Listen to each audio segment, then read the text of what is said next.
Diffusion of innovation theory was created by Everett Rogers in 1962. This theory explains how an innovation is communicated over time through different channels to members of a social system. Here's how it works.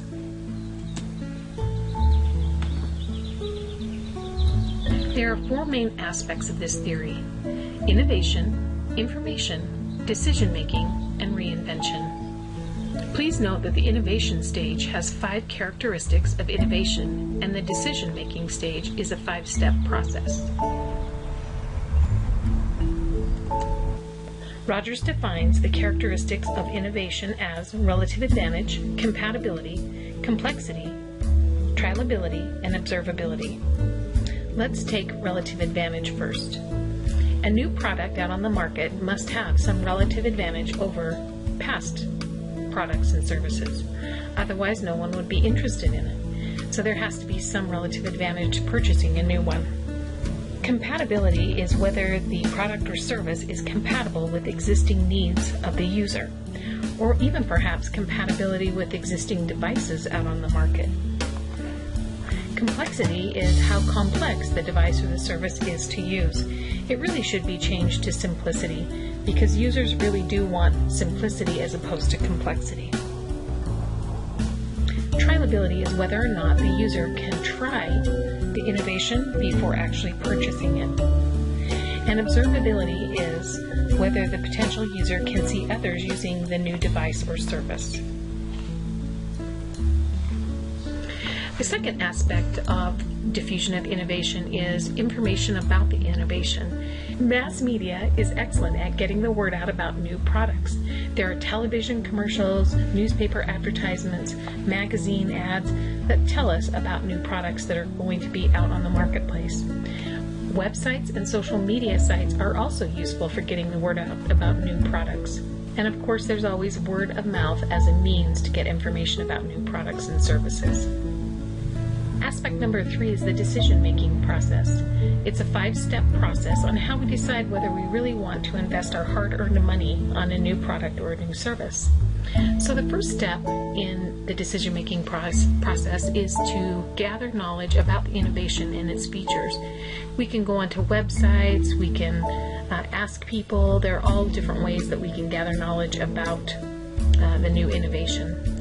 The second step of the decision-making process is persuasion. And persuasion occurs when we finally have a positive attitude about the innovation.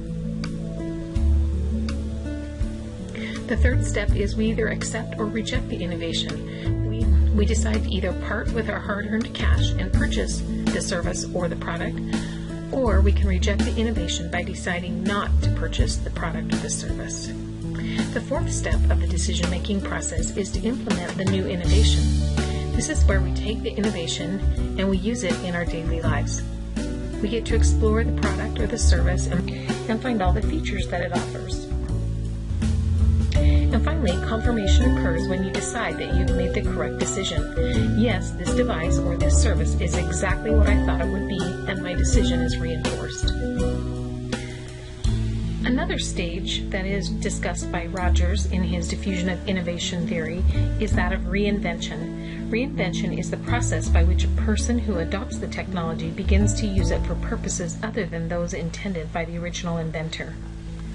For example, mobile phones were initially designed for calling other people regardless of location, but users have found ways to use them for a wide variety of applications, ranging from an alarm clock to a calendar to a camera and for texting.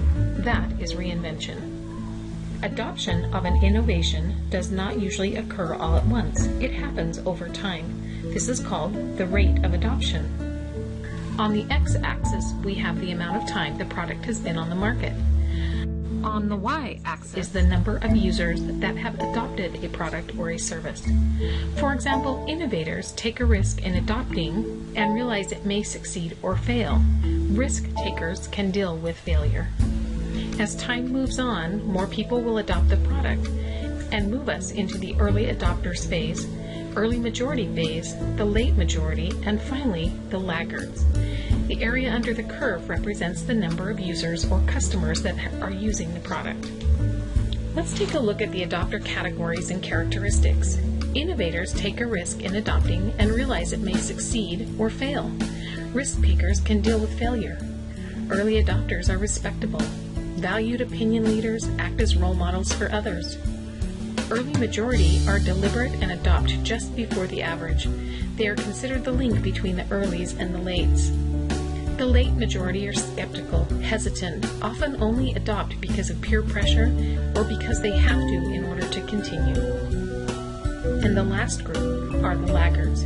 The laggards are the last to adopt and are often isolates with no valued opinion. They are suspicious and resistant to change. Let's take another look at the innovation adoption rate graph.